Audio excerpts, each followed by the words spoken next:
All right. I And think we are live. we are live. Anybody who was listening and waiting for us, sorry, I had a technical issue, but I don't see that anybody's here. So Not right yet. Yeah. So, Yeah. all right. Do you want to start? Should I start? Sure, I'll start. Okay. Greetings, Doug. How are you doing on this day after the day after? Well, candidly, I've had better days. Pretty devastated, actually. Feeling pretty down about the country and the state of things. But that's the way it is. Yeah. And for those of you that are hearing this live, we're on Thursday, the day after the election. And needless to say, I think Doug and I are pretty much in the Democratic camp, but this goes beyond that. And I know some of our listeners, at least that often tune in now, are not from the US, but sadly, what happens here affects everyone. And I've often thought that the whole world should vote for our president because, it really has an impact. And so, it's like, how are we holding it? How do we work with this now? And it's very different now, even than it was in 2016 when he won by a few tens thousand votes or something, just because of our silly system. Yeah. Here he actually won. He did win the national vote, not just the electoral vote, and at least that's the way it seems. Not all of it's been counted yet, but Yeah, but he clearly the voters have spoken. Yeah. And rather than getting into the weeds on why, because we're not pundits, although we can pundit all we want, it doesn't really matter. Yeah. It's like, okay, so where does our practice do in this moment? How do we practice with this? And there's certainly a lot of dark lessons. But and life and lessons. Sure, yeah. First off, the one saving grace that I've found is being with others, practicing with others. And our Sunday, our morning meditation yesterday was quite full, and I suspect the same is true today. I wasn't leading today, and I was with another smaller group yesterday. And I'm actually, right after we're done here, I'm going downtown in Chicago to support a friend who's teaching a mindfulness class for 70 some odd freshmen. Oh, great. At Columbia College. And it's like, it's going to be interesting. But we're going to sort of be with this as well. Yeah. And so there's that. And so community support is really, really helpful. And also, for me anyway, bringing clearly anicca, the impermanent nature of things. Yeah. And that includes politicians and politics and who's up, who's down. And also recollecting that in 2018, 2 years after the first Trump presidency started, the Democrats took hold of both Senate and the House and a lot of state houses.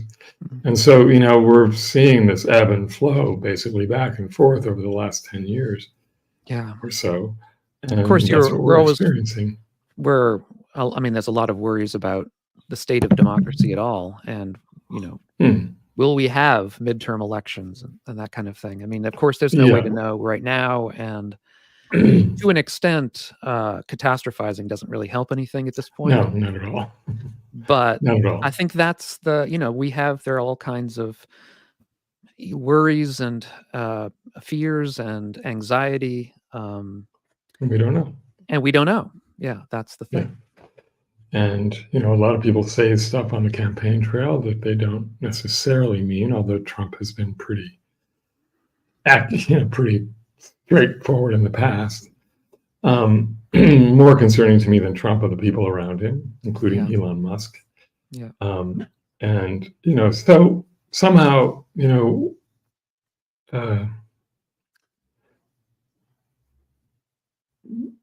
are a number of ways of looking at our practice. One is that if we are practicing fully and we are really holding to the precepts, and we are practicing loving kindness and compassion, hopefully, because of our individual practices, that has an impact on everybody around us. And we have to sort of recognize that we individually can't do a whole lot, except, for our immediate circles. I mean, we can't do a whole lot in terms of direct impact. But of course, if one has confidence and faith that, as we touch others, that has an impact on them, and that spills out and radiates out, and really practicing fierce compassion for those who are not, well, really for those who are not seeing the big picture. Because I think that, people were voting different ways, voting ways which we couldn't have anticipated, because we are not them. And what is it like to sort of, as Shantideva suggested, if we put ourselves in the other's shoes, if we trade places, basically, how would we be? And that's an important practice as well, is recognizing all the commonality among us, which is much greater than the differences, but those differences have a large impact. And what is it like to be in the other's place? Does that help us understand more? So these are aspects of practice that can be really helpful. I think fierce compassion is key, both for ourselves, because we can sort of become very complacent, which is, I think, what we sort of made certain assumptions. I mean, we, the Democrats, the people, who were sure that people would not return this man to office. Yeah. We were complacent. We didn't see something. And so, at least on a relative level, we have to open our eyes a little bit more and be willing to sort of go to those places, at least in our minds, if not literally, and speak to people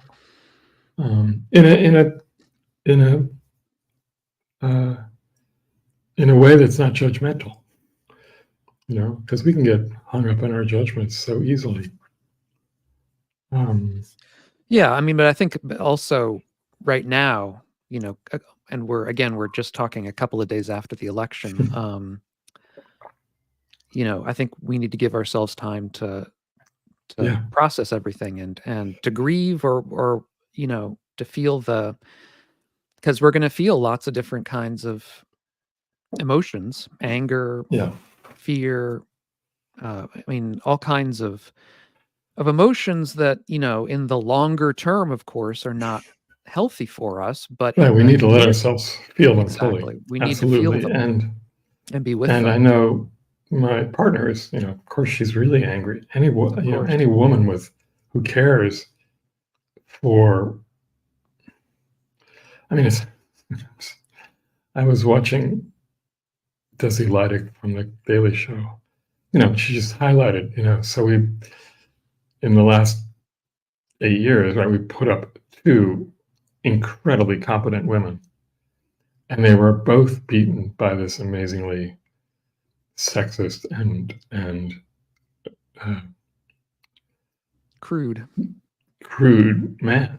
Yeah. Like, what does that say? Yeah. And it says a lot more about the public than it does about Trump, actually. Yeah. And that's what's concerning and angering, and something we are missing something. Well, I mean, I think the Buddha talks over and over about the power of these poisons or fires of greed, hatred, and Yeah. delusion, Yeah. and the power that they have over us, Yeah. and us in the greater sense, of course, Sure.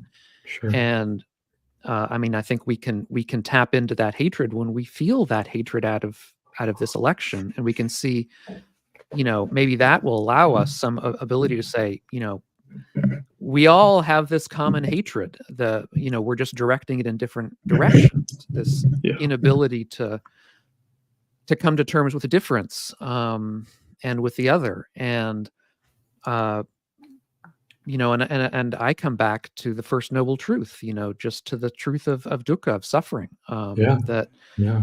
That I mean, I feel vividly in these last days, vivid feeling of dukkha, of suffering, and which comes from clinging to all kinds of ideals and wishes, for a particular outcome rather than another outcome, clinging to my own senses of compassion for people who will be suffering, clinging to ideals about this country, about my fellow citizens, clinging to all kinds of things. And that, as the Buddha taught, I think so wisely, anything we cling to can cause suffering for us, because of change. The either change in the world or change in what we're aware of. Yeah. The world may not have changed, but our awareness of the way the world is may change as we have an election, and the truth and the reality, which we were unaware, suddenly we're aware of that, and that's a change in our awareness, which is a kind of a direct seeing of the way things really are, which is oftentimes not as we would have it be. Yeah, and of course the suffering that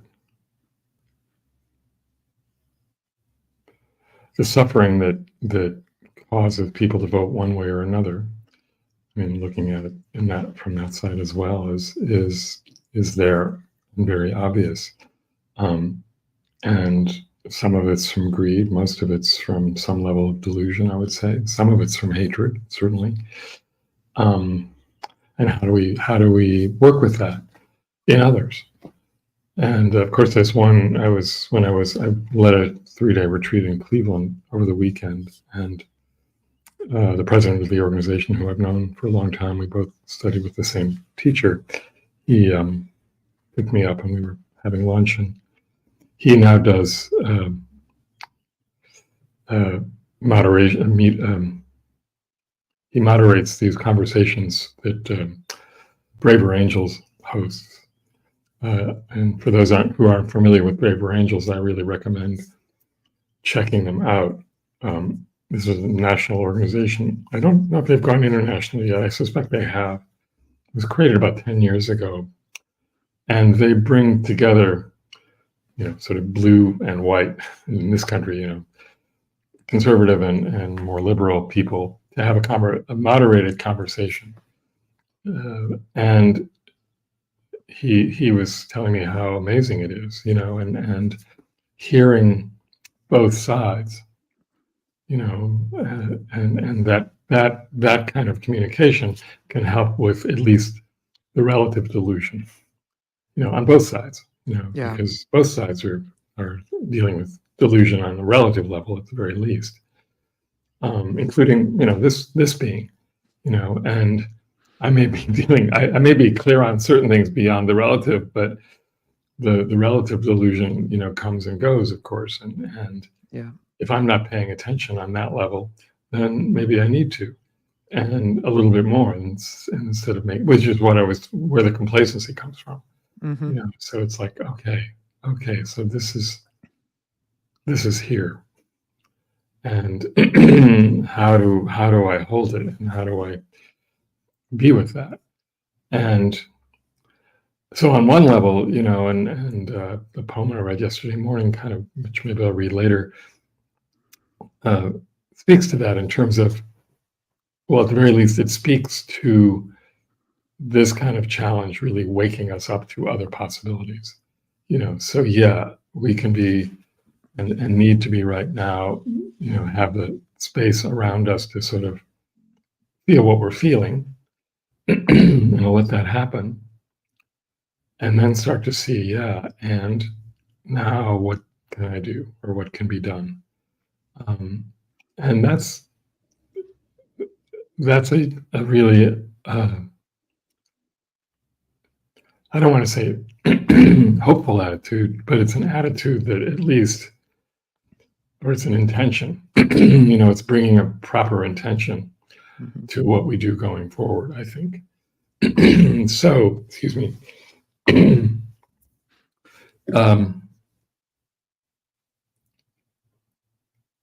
And, just taking the time to meditate can make a big difference in terms of helping with that and supporting that, I think. So, Yeah, and giving yourself time, I think, to sit with all of this, to meditate with all of this, and not forcing a particular outcome yet. yeah, I think we all. there's no point in trying to force the outcome. No, yeah, of course, nothing's going to come right now. Yeah, but Yeah. and things will unfold as they do, Yeah, and we'll have things to deal with. and we need to have strength. Yeah. Strength and determination. So, really practicing the paramis. Mhm. So, when we can be generous to those that are going to be suffering and helping in some way, that's key. Mhm. And Harvey, let me. yeah, Wonderful thanks, from Jeff Jeff. Harvey. Yeah, maybe we says when maybe we meet our challenges with strength. Thank you both for your work and support. Well, thank you, Jeff. Yeah, thanks for sharing. Yeah, and the where was I? Oh yeah, so the generosity, we be generous, when we can. Patience is going to be a big one here. Ethical behavior, of course, and we bring our wisdom into every situation we meet. And then there's the whole notion of faith and determination, and really kind of having confidence that the way we are and the way we are practicing actually does have an impact. That's, I think, for me, that's really important. Yeah. Can also be important just to get outside and walk around, exercise. Yeah, exercise last night I went to a concert, actually. That was really helpful. I really needed that, and it was a fun concert. But it was like, yeah, that and I'll do a few of those things. Or going for a run, or going to the gym, or something like that. Just to because I think that, or and I'm dead serious about this. Talking with somebody, and if you need professional help, going to talk to a psychologist or someone. I think we have to take this stuff seriously. That it's tough, and it's tough for a lot of us. And if you feel that it's overwhelming for you, then don't be overwhelmed. Go and find help. Whether it's in a sangha, whether it's friends or family, or whether it's with a professional. I think all options should be on the table and should be taken advantage of. And we should get, this is I think it's depressing for a lot of us. And one of the real hallmarks of depression is that it tends to make us feel powerless and unable to act. And, while it is true that one of the great wisdoms of the Buddha is to display to us that we don't really have control that we think we have. Nevertheless, there's an element of control here that we can step outside ourselves, and make choices and get help if we need it. And there's nothing wrong with that at all. That's what we should be doing. That's the healthy thing to do. Yeah, and I know our sangha. Well, we have it tomorrow morning, and we had one Tuesday night before the election. We do these sharing circles, which is just it's a listening practice, and people being able to just speak into the open-heartedness of those who are listening, without, there's no response in terms of, or there's no, there's no advice giving or anything like that, and people are just speaking from their heart in terms of what's on their mind, and I think that's really important as well, to be heard, which is of course what a psychologist would do, among other things. So yeah, I think that the power of practice, the power of Sangha, and the power of these paramis, which are how we bring our practice into the world, and the power of compassion, self-compassion, of course, and fierce self-compassion is key. And people, I brought that in on over the weekend, and people wanted clarity on fierce compassion, and well, it's what it says it is basically, but it's really, you are pointing something out about yourself or about another, but you're pointing it out in a way that is really coming totally from a place of care and love. And sometimes it can be hard to hear, especially when you're fiercely compassionate toward yourself. I'd rather not know how complacent I've been, and I was out there doing things, and I know you were too. You probably have a sore hand from all the postcards you sent out. That's right. And so I wouldn't say that we were complacent in terms of doing what we could for this campaign, but and also having a certain level of grace. I mean, I have to say that Harris's concession speech was an example of that. Yeah. And she was, of course, trying to point out this is how democracy works. Yeah. And yet we rarely see that anywhere in the world these days. Where people really concede. Yeah. So maybe our model isn't perfect, but here it is. And yeah. And I think it's also in terms of the working through delusion on a relative level. I think it's really important to get your information from different sources. Many, or at least, and what's great now is there are aggregators of news that sort of present both sides. And this one I've heard about, I have to find it again. That one called Ground News, I think. That's it, actually. Yeah. It's supposed News. To be excellent. That just it presents all sides and presents what one side is missing and the other side is so it's that's because that's helpful. Yeah. I mean, of course, with all these things, it needs to percolate onto both sides of the aisle. If it's only being used by one side, then it's not.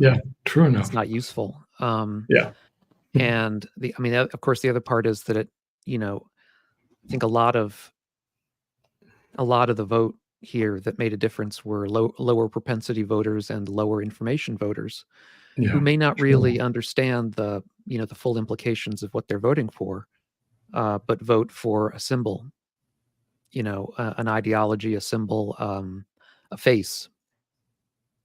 And to the extent that that's true, what do you do on a from our side? It's hard to know. Except that you have to, when you're in this position, just be aware of the feelings that you're going through, and allow yourself to feel them, without feeling any, without any judgment. Allow them to arise and pass, and they will pass in time, and will be at a place eventually where we can come back and regroup and try to make a difference in the way that we find is most compassionate. So in terms of advice for those of you who are listening,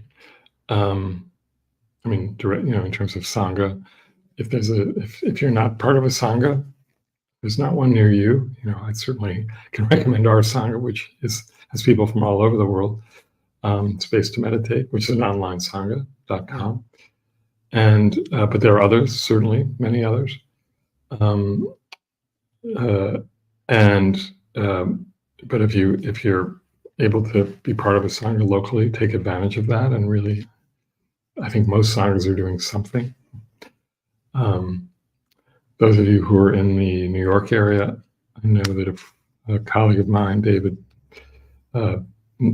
Grogan, is doing a day-long at New York Insight, post-election day-long on Saturday. I'm doing a retreat here in Hyde Park outside of Chicago next Sunday, the 17th. Actually, two of our podcast listeners registered for that recently. That's good. So we do have some podcast listeners in the area of Chicago, which is nice. So any others, please.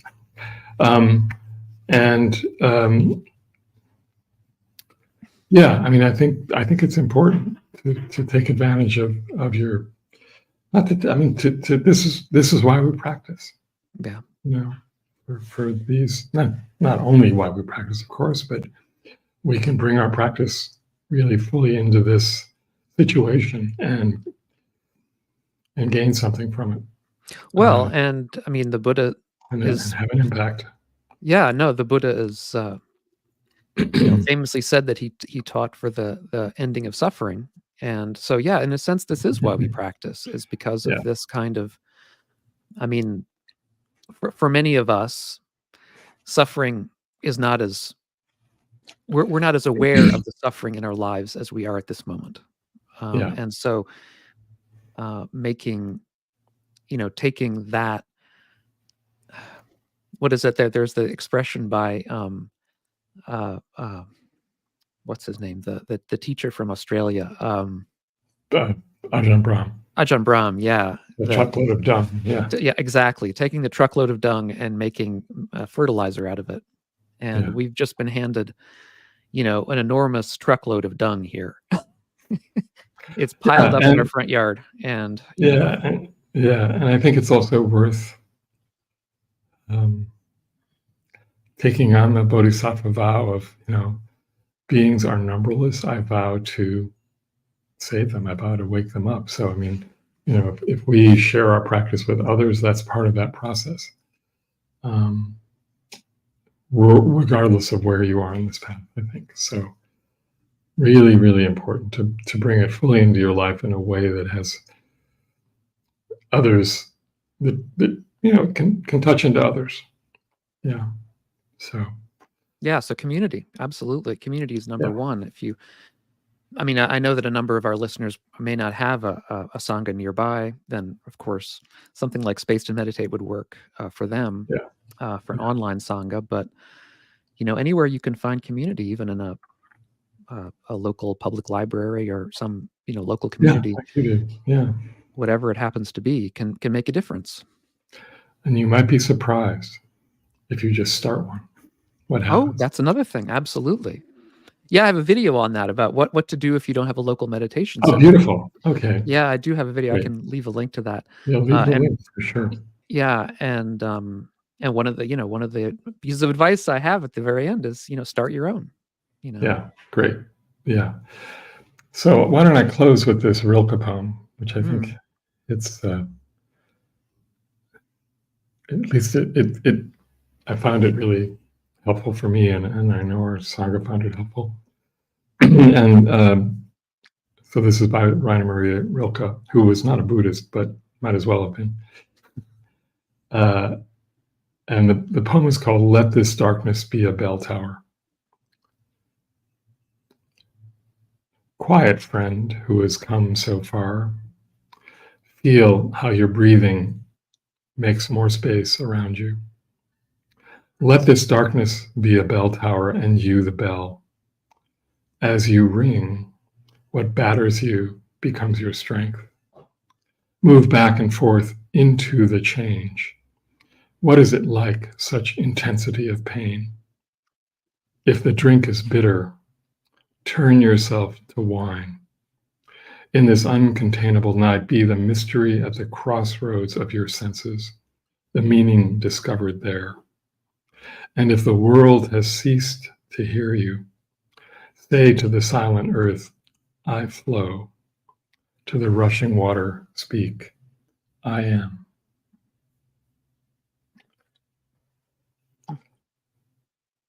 So I leave you with that. Wonderful. Yeah. And we'll put it in the note just so you all have it. And yeah, thanks for being with us. Thank you, John.